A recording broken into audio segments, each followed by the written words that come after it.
What's up, everybody? It's the governor, John McLaughlin, representing with the Abacas, with my daily market report from January 9th, 2020. As always, if anybody out there listening is not already in the Abacas, we are a group dedicated to teaching black people how to create generational wealth in the markets using investing and trading. And the DMR, the Daily Market Report, is a report that members are learning how to put together every day, analyzing the market, finding opportunities to make money every day. Um, Originally started by Mr. James Tompkins. He does an official DMR every day, and he has a class teaching some members how to do their own DMR so they can identify these opportunities for themselves every day. So this is my report that I put together this morning, January 9th, and today was a great day. I actually got done really early with my DMR today. I was done before 8 o'clock, actually. Usually I'm finishing up more so around 8:45 or so. But the markets in general, futures were really strong in the morning. It was a full green day. The Dow was up over 100 points. Everybody was feeling good. We're not going to war. Trump's not about to bomb anybody. You also had I think one of the Fed members, officials, I think made a statement about not expecting a recession for within the next 2 years. So it was just a general great vibe in the markets today. The markets have been really running hard for the last month and a half, 2 months or whatever. And today was a continuation of that, particularly with at least a temporary belief that we won't have further problems with Iran. We shall see. But for today, everything was positive, and everybody was feeling good. So it was a fairly easy day to make some money compared to some other days. I'm sure if you look at some other members' results for their DMRs, I'm sure there was a wide range of plays that did excellent today. So for me, these are the plays I picked.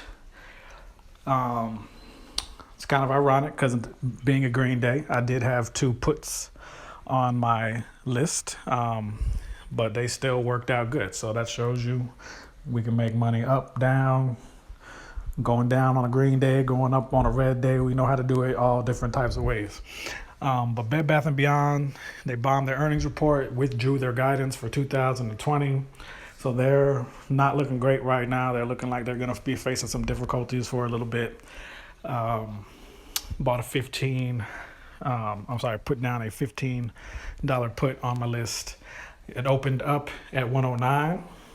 It was down pretty heavy in the market. It had a short little upward movement right at the open. So if you were the first one in, you would have got in at a 109. If you had waited just a couple seconds, you could have got in for as low as 68. So your percentages would have been even better. But either way, it was a winning contract. It reached a high of 175 and it closed at 158. So it was still performing strong throughout the whole day. So, we always recommend taking the profits when they're available. But it's possible that this contract could continue to appreciate over the next few days. We'll see, though.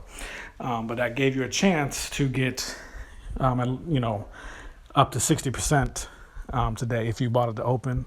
Like I said, if you waited a couple minutes to get that cheaper price, you could have made, well over 100%. Second, I had Apple. I actually had the same exact contract that Mr. T had on his official DMR, so that always makes me feel a little bit affirmed when I have 1 or 2 plays that are similar or the same as Mr. T's. So I actually ended up having that same call that he had on his for Apple. 310 call. It did beautifully. Opened at 90 cents. Went all the way up to 236. So you had a chance for 100 plus returns there. 100% plus returns. Again, you could have got it a little bit cheaper if you waited just a moment. It went down to 68 shortly after the bell. So you could have even got a bigger return if you waited just a few minutes to catch the right entry point. Third was my other put. I did it on Kohl's. They had their holiday sales numbers come out, and they were all down compared to the prior year's holiday sales. So market was not reacting positively to that, obviously. It was a $45 put that goes out till next Friday, the 17th. This one also went over 100%. It kind of faded throughout the day. So you wanted to get your money here and get out. It went to 138, like I said, not right out the gate, but fairly quickly. So you wanted to get those profits, and then once it hit a bottom, it kind of started to slowly creep its way back up throughout the day. My fourth play was a Nokia play. Now I wrote this play knowing I've played Nokia a couple times before. It moves notoriously slow, like a couple cents a day, literally, on most days. So I did not expect much from this. But I like Nokia. They fell pretty hardly about, I want to say 3 or 4 months ago. They fell pretty hardly, and they've been slowly working their way back up. They're at about $4 right now. Their 52-week high is in the $6 range. And they were upgraded to a strong buy by Raymond Jones yesterday. This morning they announced that they have over 60 commercial contracts, 5G contracts. So there are going to be significant players in the 5G market, definitely.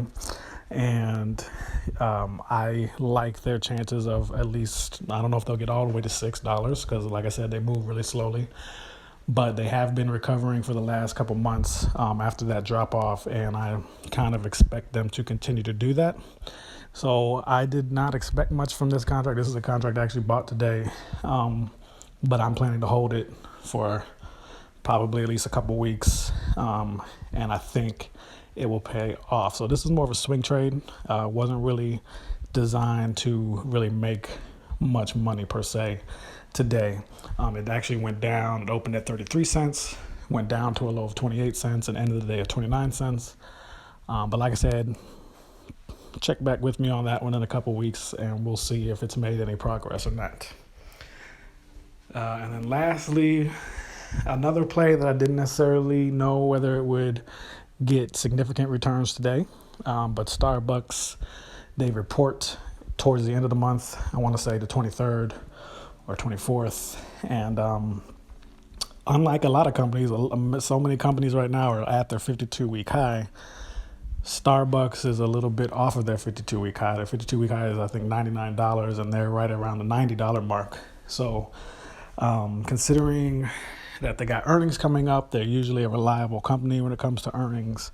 They're one of the fewer companies that is not already at their 52-week high. I like their chances of kind of riding up as they go towards earnings. You definitely could have made some money today. I think up to 34% if you got in at the open. Opened at 173, got to a high of 232. It stayed pretty solid all day. It closed at 201. If you happen to play this play and you got in a little late and maybe didn't have quite as much room to get that 34%, I still feel like this is one where if you hold on to it for a few days, maybe even a week or two, or maybe even up to the earnings of Starbucks, that it could be a big winner. The contract actually goes out a week past their earnings. So, of course, you could always gamble with the fact that if they beat earnings, it could really blow up. But I gave you an opportunity to make some money up to 34% today.